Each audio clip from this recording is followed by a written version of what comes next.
नमस्कार बच्चों। एक बार फिर से मैं आप सभी का स्वागत करती हूँ आपकी हिंदी की क्लास में, जिसमें हम आज करेंगे 25 अगस्त 2024 के हिंदी के प्रश्नों का सलूशन या उनको हम लोग हल करेंगे। ठीक है,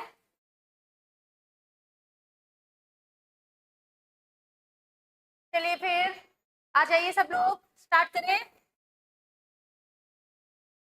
पहला प्रश्न है हमारे सामने, लक्ष्य का अनर्थक शब्द क्या होता है। मतलब लक्ष्य क्या होता है। लक्ष्य मीन्स गलत, लक्ष्य मीन्स चाल, लक्ष्य मीन्स नाम, लक्ष्य मीन्स होता है निशाना। मेरा एक ही लक्ष्य है कि मुझे इस बार एग्जाम में अच्छे मार्क्स लाने हैं और अपना सिलेक्शन पक्का करना है या अपने लिए एक सीट बुक करनी है।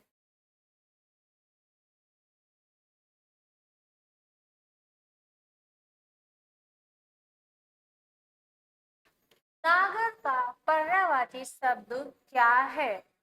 नागर मीन्स नगर नहीं होता है, ग्रामवासी भी नहीं होता है, ढोल नहीं होता है। नागर का पर्यायवाची होता है चतुर, चालाक।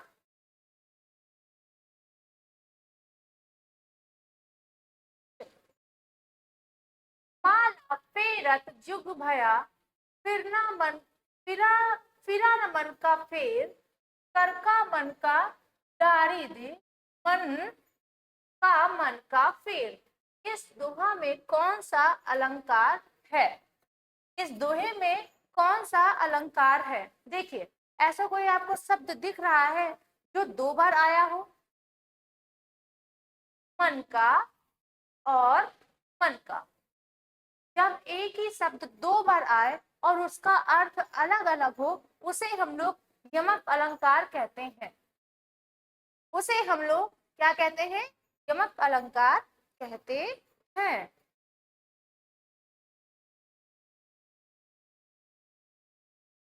किसी की सहायता करने वाला, मतलब किसी की हेल्प करने वाला, किसी की मदद करने वाला या सहायता करने वाले को क्या कहते हैं, सहायक।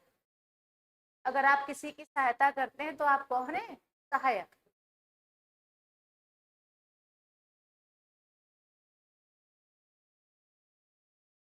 किस वाक्य में कारण करण का प्रयोग सही से हुआ है।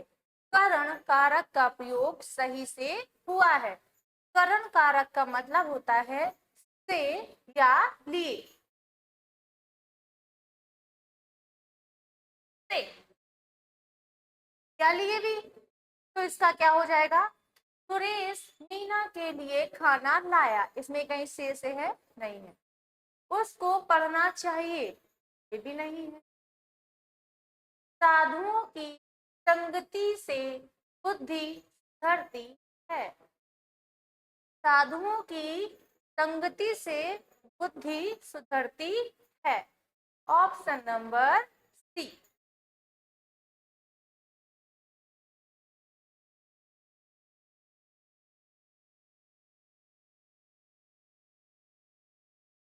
अंतर्निहित का संधि विच्छेद। अंतर्निहित का संधि विच्छेद, इसका संधि विच्छेद हो जाएगा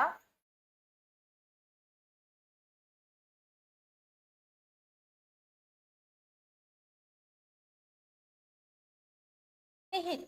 इसमें से कोई दिख रहा है आपको option. Option number option number D.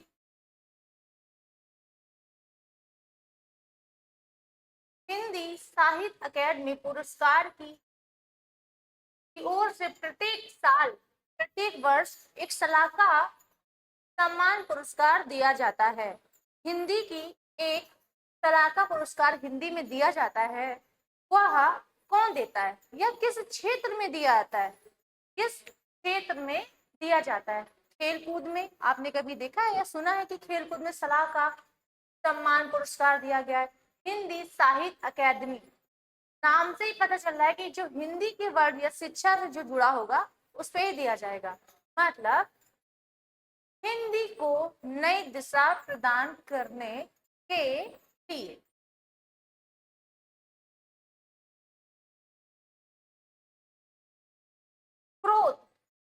रस का स्थायी भाव है। इसे याद करते हैं। जब किसी को क्रोध आता है तो उसका रूप कैसा हो जाता है? रुद्र जैसा हो जाता है। जब किसी को क्रोध आता है तो उसका रूप जो होता है वो रौद्र रूप धारण करते हैं। कैसा धारण करते हैं? रौद्र रूप। रौद्र का मतलब होता है क्रोध, मीन्स रौद्र रूप। क्रोध का रस क्या होगा? रौद्र।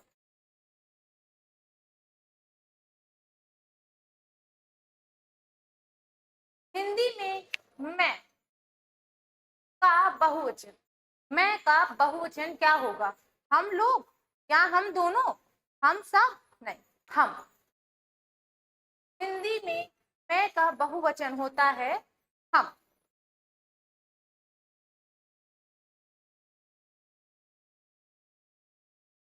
विरोध करना, विरोध करना। आप किसी की बात मान रहे हैं लेकिन वह एक आपसे ऐसी बात कर दे जिसे आप ना माने। जब आप किसी की बात मानते हो, हाँ जी हाँ जी हाँ जी हाँ, सर झुका के जी हाँ करते हैं, लेकिन जब आपको वो कुछ गलत बोले, अगर आप उसकी बात नहीं मानते हैं तो फिर आप उसका क्या करोगे? विरोध करोगे। तो कैसे करोगे? सर झुका के करोगे, सर कटा के करोगे, कि सर उठा के करोगे? कैसे करोगे? सर उठा के। कि नहीं, यह बात गलत है।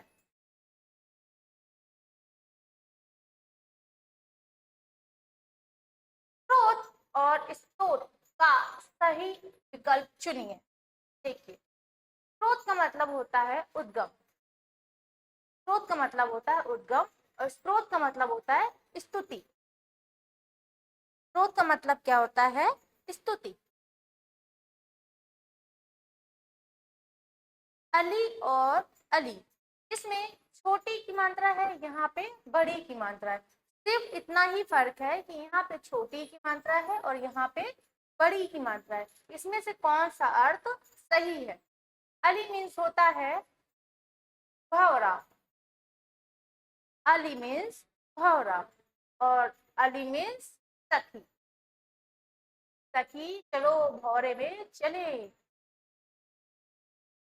सखी, अली और अली का अर्थ होगा भौरा और सखी।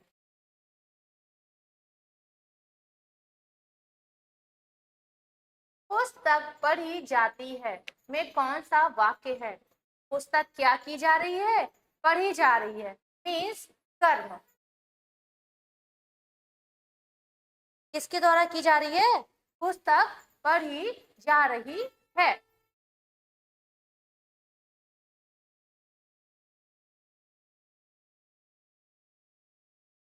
पुस्तक पढ़ी जा रही है। है।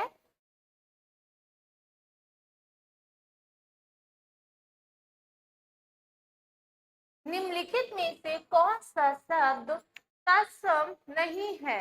इसमें से आपको ऐसा शब्द बताना है जो कि संस्कृत का नहीं है, जो हिंदी का है।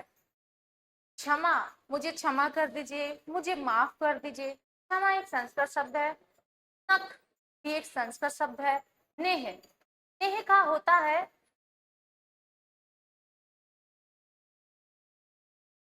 स्नेह। नेह से क्या बनता है? नेह। तो ये हमारा क्या हो जाएगा? नेह। इसका तत्सम होता है नेह और तद्भव होता है नेह। तो तत्सम नहीं है, मतलब आपको तद्भव बताना है। चलिए, इसमें से आपको सही विकल्प का चयन करना है जो कि जिसका अर्थ बिल्कुल सही है, मतलब पूरा वाक्य कंप्लीट है। देखिए, महंत जी को अध्यात्म का अच्छा ज्ञान है। महात्मा जी को अध्यात्म का अच्छा ज्ञान है। ये बिंदी लगाना भूल गए थे। ये तो किसी भी हाल में नहीं बन सकता। ये और इन दोनों में ही थोड़ी कंफ्यूजन हो सकती है। अगर ये अंक की बिंदी लगी है तो ये वाला नहीं होगा, क्योंकि ज्ञान है मतलब पहला।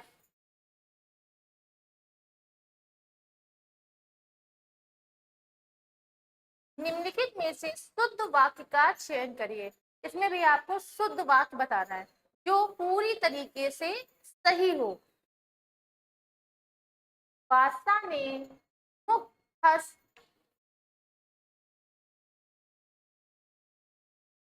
दान किया, उसे पैतृक संपत्ति में हिस्सा नहीं मिला। क्या भारत कभी ब्रिटेन के अधीन था? वैसे जो एग्जामिनर है उसने इसे राइट माना है, जो एग्जामिनर है उसे इसे राइट माना है। वैसे अधीन नहीं होता है, अधीन होता है।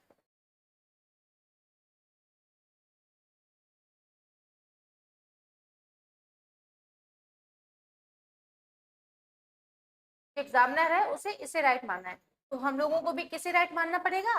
इसे ही राइट मानना पड़ेगा। भारत कभी ब्रिटेन के अधीन था।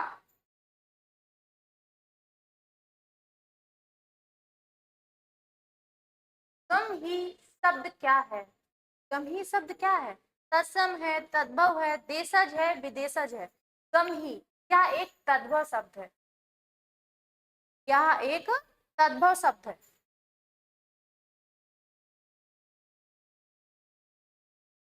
कपाल, सबको पता है, मेरा कपाल गरम मत करो, मेरा माथा गरम मत करो, मेरी खोपड़ी को मत खाओ। कपाल मीन्स होता है माथा।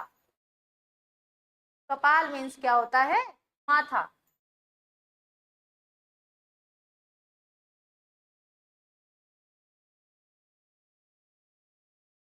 जो शब्द संज्ञा की विशेषता बताते हैं उन्हें क्या कहते हैं?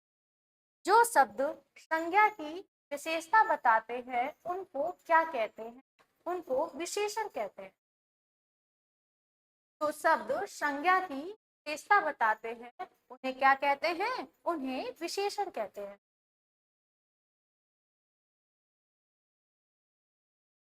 कमर टूटना, आपने बहुत मेहनत की, कमर तोड़ मेहनत की, और उसके बाद भी उसमें आप सफल नहीं हुए। तो मैंने कमर तोड़ के मेहनत की लेकिन मैं उसमें असफल रहा, मतलब निराश होना। निराश होना। ऐषण का अर्थ क्या है? ऐषण का अर्थ क्या होता है? मुझे लगता है घृणा होती है, नाम से क्या होती है? क्या हो सकता है? आपको क्या लगता है? इसका मतलब होता है अभिलाषा, मीन्स इच्छा। किसकी अपनी कोई इच्छा होती है, अभिलाषा होती है, इच्छा, इसे इच्छा भी कहते हैं। कामना, क्या बोलते हैं? कामना हो गया, इच्छा हो गया, अभिलाषा हो गया।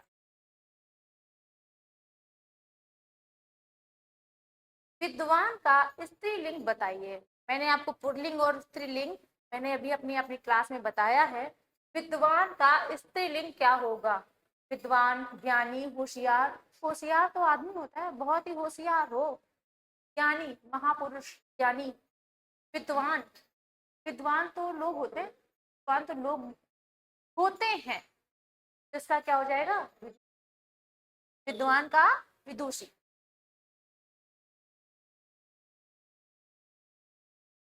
वाक्य में विराम चिन्ह लगाइए। ओह छोड़ के आपको यहाँ पे चिन्ह बताना है, कौन सा आएगा?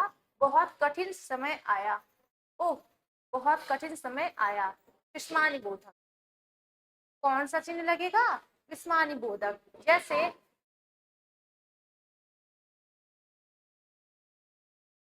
वाह,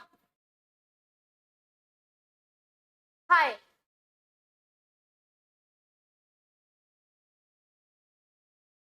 ऐसे वाक्यों में क्या लगता है? विस्मानी बोधक। इसमें आपको थोड़ा सा विस्मान, ऐसा लग रहा हो शॉकिंग चीज, तब थोड़ा सा झटका महसूस हो अंदर से। वाह, हा हा, मजा आ गया, वाह, ओह। चलिए, 2020 का ज्ञानपीठ पुरस्कार किस रचनाकार को दिया गया? 2020 का 2020 का ज्ञानपीठ पुरस्कार किसे दिया गया? 2020 का ज्ञानपीठ पुरस्कार नीलमणि फुकन को दिया गया। नीलमणि फुकन को क्या दिया गया? 2020 का ज्ञानपीठ पुरस्कार दिया गया। चूड़ी अच्छी थी में कौन सा क्रिया है? चूड़ी अच्छी थी में कौन सी क्रिया है? इसमें है योजक क्रिया। कौन सी क्रिया है इसमें? ये है योजक क्रिया। बुरे अर्थ में प्रयुक्त होने वाला पद उपसर्ग किस भाषा का है? जो पद है वो किस भाषा का है? अंग्रेजी है, उर्दू है, फारसी है, हिंदी है, संस्कृत है? हिंदी का तो नहीं है, संस्कृत का तो नहीं है, इसका तो हो ही नहीं सकता। तो क्या बचा हमारा? उर्दू और फारसी का है ये, उर्दू और फारसी का।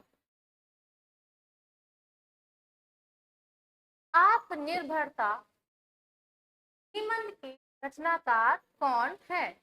आत्मनिर्भरता रचना रचना के निबंध के रचनाकार कौन है? आत्मनिर्भरता रचना के जो है हमारे रचना के निबंधकार कौन है? आप ऐसे कोई बताएगा? बाल कृष्ण भट्ट। आत्मनिर्भर बनो, बाल अवस्था से ही बनो, बाल अवस्था से ही क्या बनो? आत्मनिर्भर बनो। तो बाल भट्ट की कौन सी निबंध है? आत्मनिर्भरता। आत्मनिर्भरता किसकी निबंध है? वो है बालकृष्ण भट्ट की। दिए गए विकल्पों में से सही सही बता रहा है, जो भिन्नार्थक नहीं है, इसमें से जो अलग नहीं है, इस नहीं पे ज्यादा फोकस किया करें। मैंने आपको पहले भी बोला है कि आप है या नहीं पे थोड़ा सा फोकस करें, इससे आपको कंफ्यूजन ना हो और आपके प्रश्न गलत ना हो। देखिए, अनिल और अनल सही है। अणु अणु, अनिल अनल, अग्नि जल, वायु, अभय उभय। लेकिन अंत, अंत मीन्स होता है खत्म और आरंभ मीन्स क्या होता है? चालू। मैंने अभी अभी क्लास को आरंभ किया है और यहाँ 37 प्रश्न होने के बाद इसका अंत हो जाएगा। फिर हम लोग नई क्लास में मिलेंगे।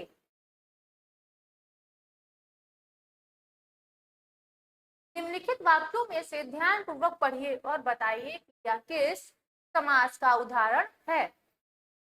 जल में समाधि, जल समाधि, जल में समाधि, देश से निकाला, घोड़े की सवारी, घोड़े पर सवार, देश की, देश भक्ति, देश भक्ति।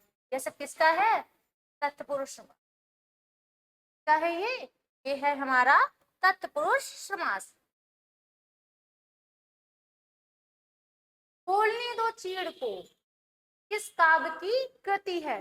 बोलने दो चीड़ को याद करने का तरीका, सब लोग बोल रहे हैं, मोहन और राकेश दो भाई हैं, उन्होंने कहा बोलने दो चीड़ को, मैं बाद में इन्हें देख लूंगा।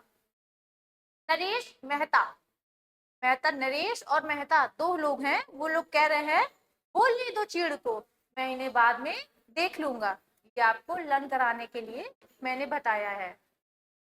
बोलने दो चीड़ को, नरेश मेहता।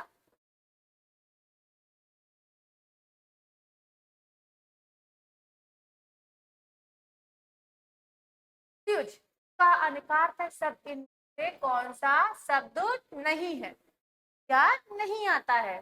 द्विज मीन्स क्या नहीं होता? पक्षी होता है, दांत होता है, ब्राह्मण होता है, या सब द्विज में आते हैं, लेकिन विदेह जो है वो द्विज में नहीं आता है।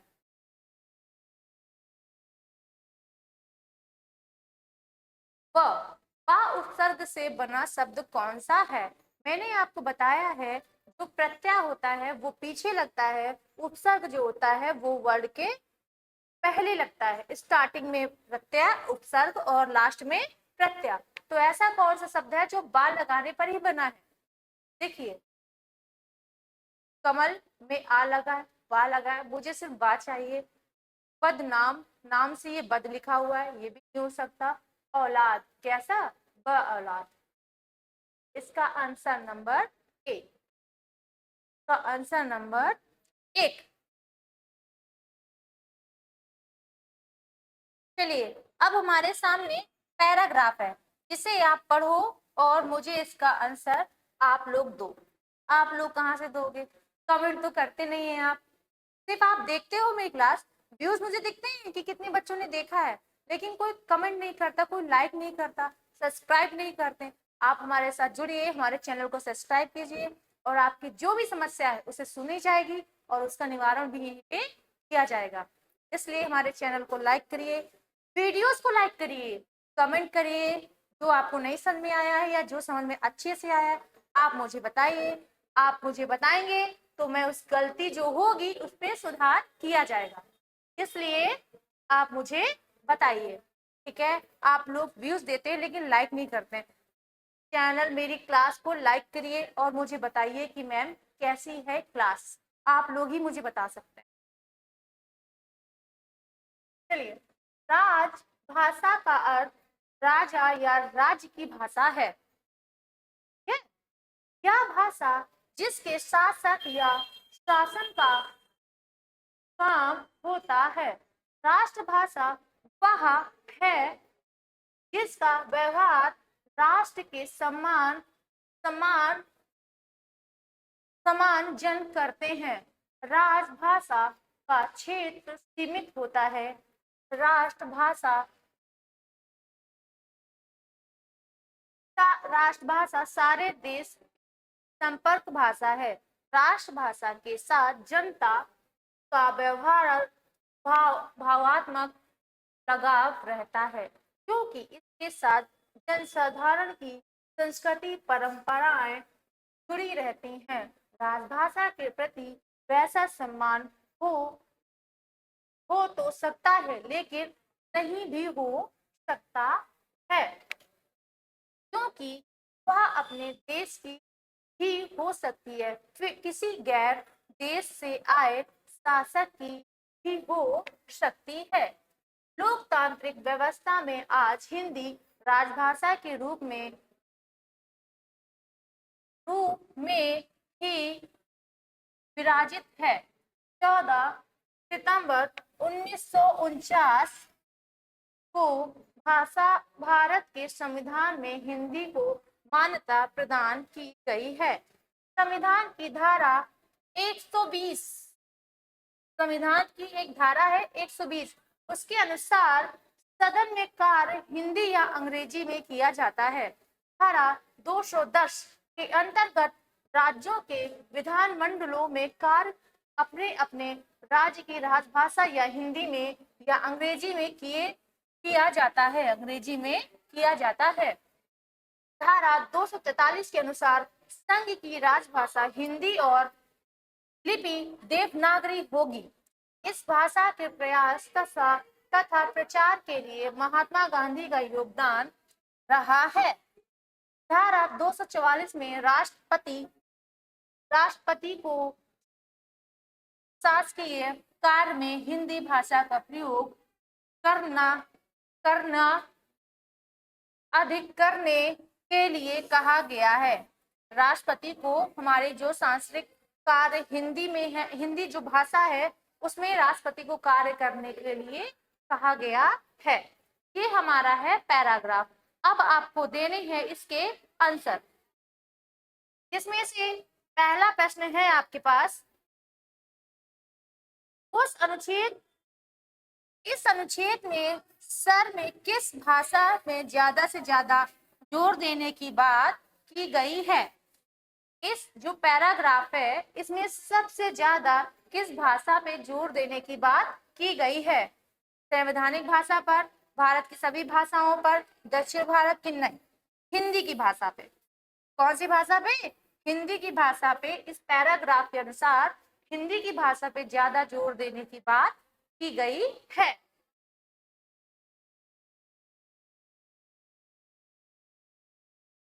चलिए, अब आप मुझे बताइए किस भारतीय भाषा की विश्व भाषा बनने की ज्यादा संभावना है?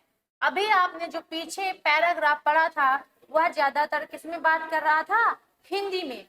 किसके लिए बात की जा रही थी? हिंदी में। तो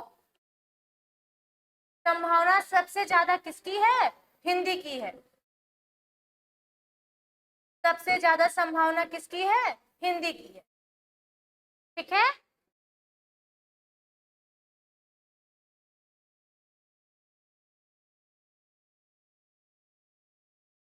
राष्ट्रभाषा के प्रमुख लक्षणों में से इनमें से कौन सा व्यवहार नहीं है? इसमें से कौन सा व्यवहार नहीं है? इसमें से कौन सा व्यवहार नहीं है? जो क्षेत्र सीमित होता हो, ऐसा कोई व्यवहार नहीं है।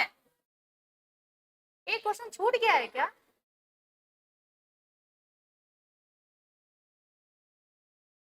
नहीं, सही चल रहा है। चलिए, हिंदी भाषा को भारतीय संविधान के किस वर्ष मान्यता प्रदान की गई थी? क्या की गई? प्राप्त हुई थी। मान्यता कब प्राप्त हुई थी? मैंने अभी आपको पैराग्राफ बताया, ये देखिए, कब की गई थी? सितंबर 1949। कब की गई थी? सितंबर 1949। तो इसका आंसर क्या हो जाएगा? 1949। 1949 में क्या हुआ था? इसे राष्ट्रभाषा का दर्जा दिया गया था।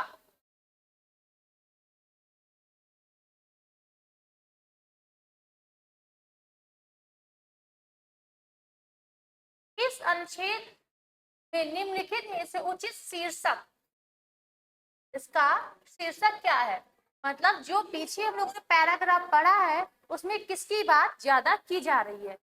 बोलचाल की भाषा की बात की जा रही है, जन भाषा की बात की जा रही है, भावात्मक भाषा की बात नहीं, राजभाषा और राष्ट्रभाषा की बात की जा रही है।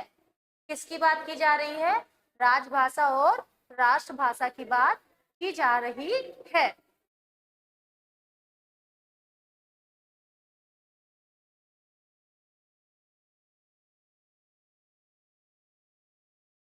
यहाँ होती है हमारी क्लास समाप्त। अब आपको क्लास कैसी लगी, अब आप मुझे कमेंट करके बताइएगा।